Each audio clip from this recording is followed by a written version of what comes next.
Hi everybody, welcome to a room with a review on Mindwiseman's channel, aka Maverick Outdoors.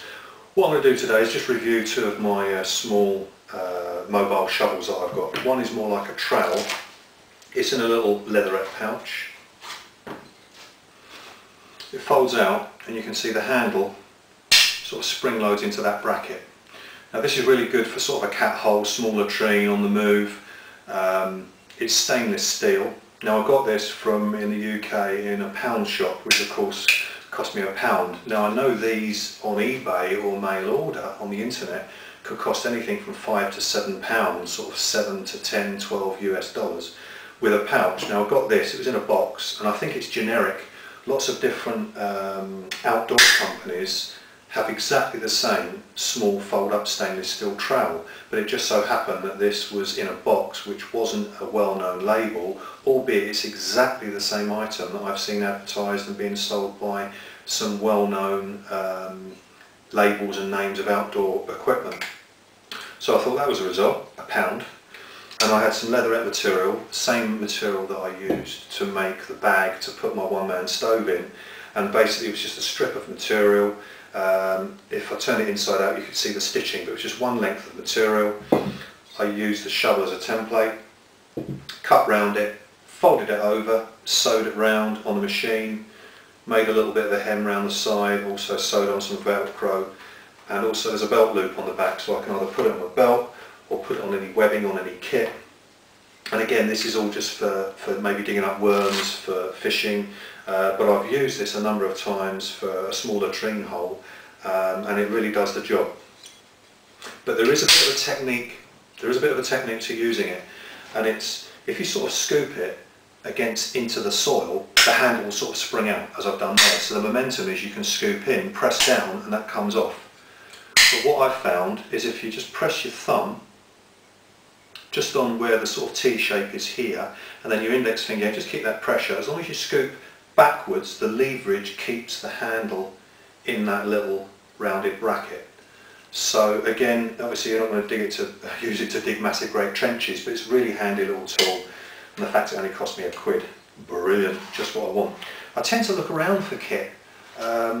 You know, even if I'm not going to specifically buy something, I'm always looking in shops, getting ideas, just seeing if there's anything that takes my fancy that I think, hey, I could improvise that and use it. Now this one's a little bit more heavy duty. Again, I made the pouch exactly the same, slightly larger version than this one.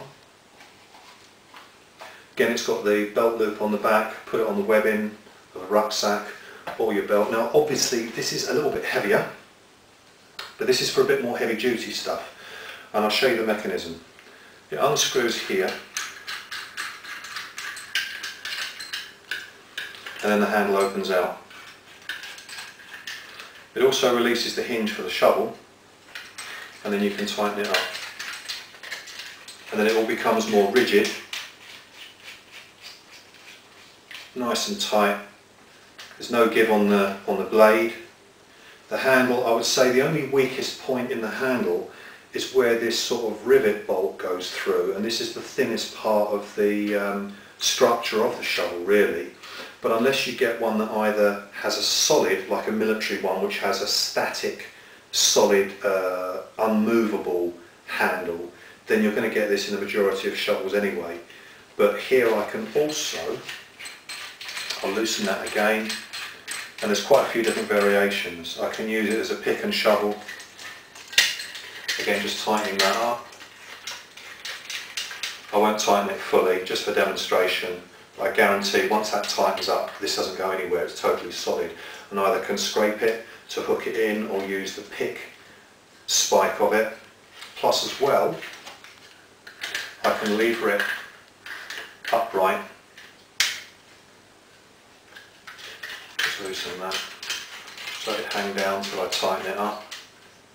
If I need to use it as a spike, I can actually dig down with this part as well.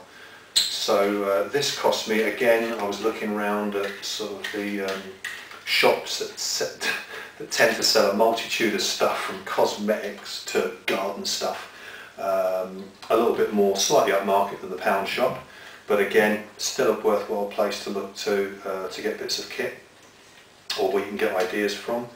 And this I got from a slightly upper level type of shop, but this cost me £5, brand new.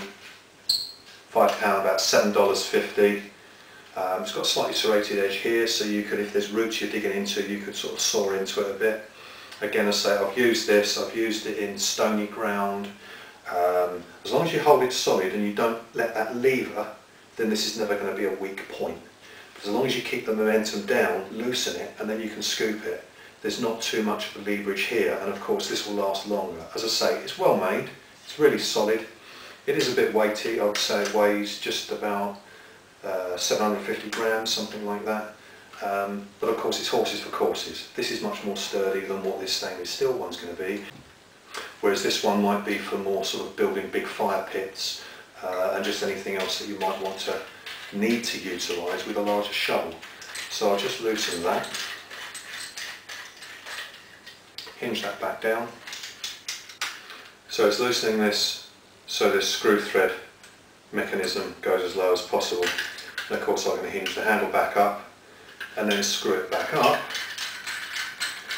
So the screwing mechanism rises up on the screw thread and just gently, just lock into position, not too tight, just tight enough to keep all that compact. And the reason why I've got it actually hanging down, again, the reason behind it is that I could have it hanging up, but then of course that's a little bit too more pointed and it's not really practical to have it hanging that way, whereas at least here there's more surface to sort of like rest against your body, and I just prefer to have it sort of hanging like that. Plus as well, just take it up, you've got the handle straight away. So that's just a brief review on my digging trowel, which I tend to use more, and a slightly larger shovel for obviously other purposes, but at least I've got the two. Either can put on my person or put on any of my kit. So that's it. Thanks for watching, and appreciate your comments and your support to the channel and being interested in all my outward bound maverick exploring expeditions, and I'll be catching up again with you soon with either other travels or reviewing the kit in the room with a review. So thanks for watching, and I'll speak to you soon.